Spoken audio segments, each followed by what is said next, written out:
Hey everyone, welcome to another episode of my devlog covering the 2D sci-fi action-adventure game, Resonant Blade.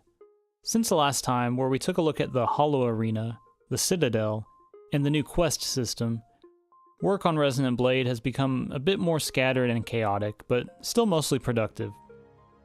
In this episode, we'll be going over some new maps and areas, shaders, a new mini-boss, and some other small features and mechanics that are kind of in the works.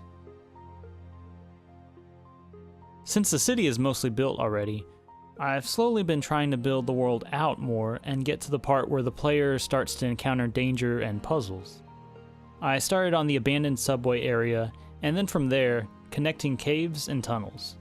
This area will have a couple of simple switch puzzles and a basic dash platforming section. I made these energy gates that have to be deactivated before the player can progress. The gates are attached to an antenna.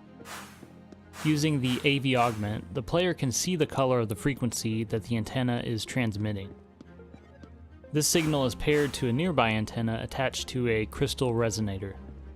To open the gate, the player just has to go up to the crystal and hit it with the matching frequency of the antenna.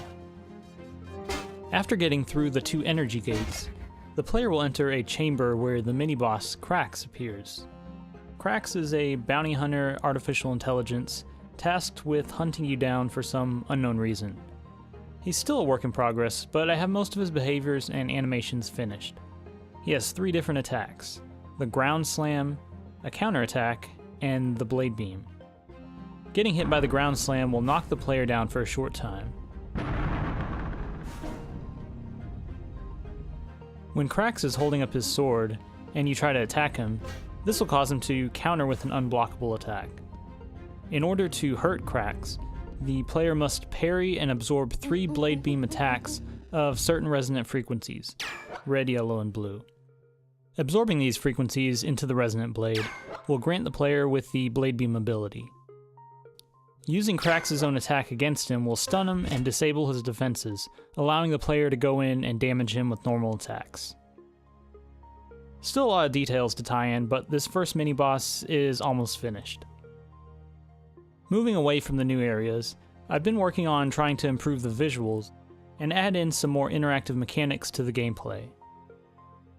I finally delved a little bit into shaders and added some basic ones for things like wind and water.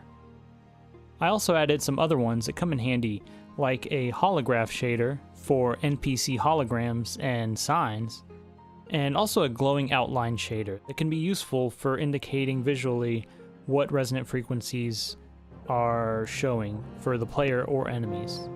I like that shaders can add a lot of versatility just through code, which can make the visuals more efficient and more varied. I made a new version of the resonant frequency UI selector. Instead of being on the bottom of the screen with the wrong resolution, I created a circle with the 6 frequencies around the player. This shows up when cycling through the frequencies and then fades out.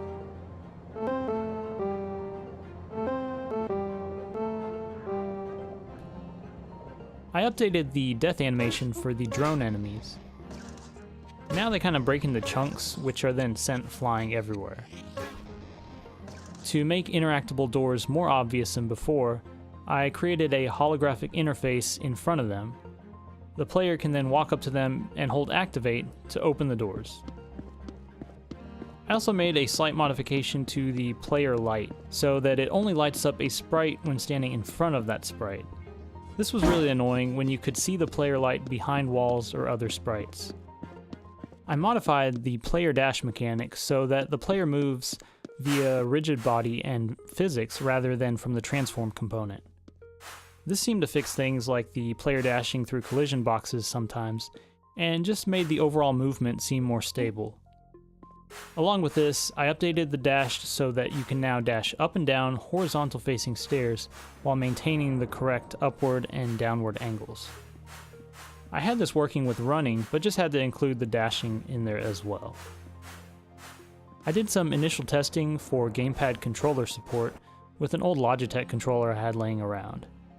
It's easier than I thought it was going to be, but I'm sure I'll have to test it out with multiple types of controllers with different mappings. I also started on a new item type, destructibles. Destructibles will include things like choppable plants, crates, boxes, and other little objects. I made a couple of different plants already that can be chopped down, and they drop specific items. This will come in handy later for harvesting resources and crafting. That's it for this episode. If you liked the video and want to see more, leave a like and subscribe. If you want to see more frequent updates of what's happening with the game now, just follow me on my Twitter. Thanks for watching, guys, and I'll see you next time.